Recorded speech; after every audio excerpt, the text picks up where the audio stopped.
Sekarang, pasti sudah mulai mengerti mengapa si Sontoloyo ini sangat anti dengan IMF. Pasti sekarang banyak sahabat yang sudah mulai mengerti kenapa si Sontoloyo ini nggak doyan dengan pejabat atau penguasa yang tunduk dengan IMF. Dan pasti sekarang sudah mulai paham kenapa si Sontoloyo ini ingin Bank Indonesia dibubarkan.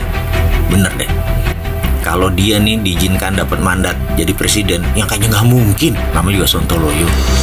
Tapi kan boleh mengandai. Jika diandaikan, karena markasnya IMF itu ada di Bank Indonesia, maka jika menerima mandat jadi presiden hari pertama, apa cita-citanya?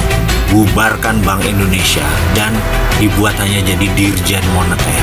Karena kalau Dirjen Moneter kan berada di bawah Kementerian Keuangan. Artinya di bawah jabatan politik. Jadi, kalau kita bilang print money berdasarkan proyek, maka Bank Indonesia karena jadi Dirjen Moneter akan melaksanakan perintah presiden.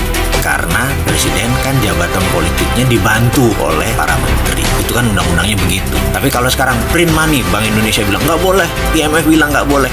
Kita nyembah IMF. IMF itu dewa, maha benar. Bahkan sumpah Quran jabatan dia pun berani dilanggar demi taat dengan IMF. Itu ceritanya kenapa kita sebel atau anti IMF. Kita lanjut ceritanya. Cerita Indonesia dengan N250-nya Pak Habibie yang akan menjadi raja pesawat kelas dunia, di mana Indonesia dengan kekuatan 17.000 pulau, kekuatan udara yang cocok adalah pesawat berbadan kecil dengan kapasitas penumpang hingga 100 orang, dan N250 adalah yang paling cocok karena hanya memerlukan landasan yang pendek.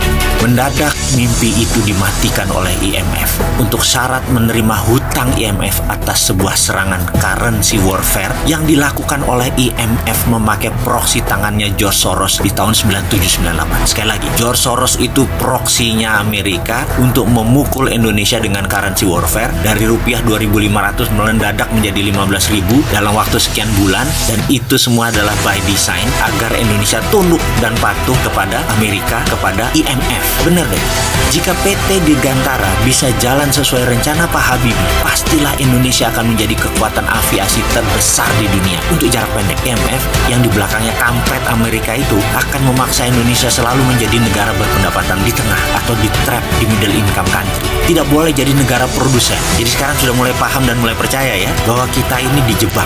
Tidak boleh menjadi negara maju. Jadi kalau ada pemerintah yang ingin pasukan pemberantas korupsinya lemah, ikut IMF manut secara taat buta dan ambil jebakan hutang Cina, pasti negara tersebut akan menjadi negara pariah. Sekali lagi, mudah-mudahan banyak sahabat yang nggak ngerti apa itu negara pariah. Dan mudah-mudahan pemerintah Indonesia saat ini ada pemerintah yang amanah. Partai politiknya benar-benar cinta rakyat. Pejabatnya bukan pemuja Keynesian. Tidak takut pada inflasi. Sehingga Indonesia tidak kena jebakan IMF. Indonesia tidak terkena jebakan hutang Cina. Indonesia tidak terkena jebakan hutang ekspor atau ekspor debt. Kita semua tahu pejabat kita pintar-pintar. Kedepan menterinya adalah menteri zaman now, anti hutang, membangun proyek infrastruktur dinamis, bukan statis, dan mulai melakukan new economic model yang anti Keynesian. Kedepan, 5 tahun ini pasti Indonesia jadi negara maju.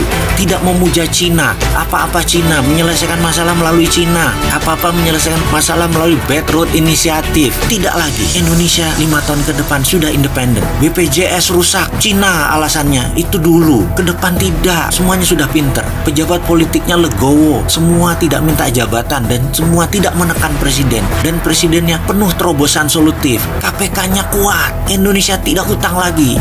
Pasti ini terjadi. Yang saat ini ada isu KPK dilemahkan, itu hanya halusinasi. Itu nggak akan terjadi.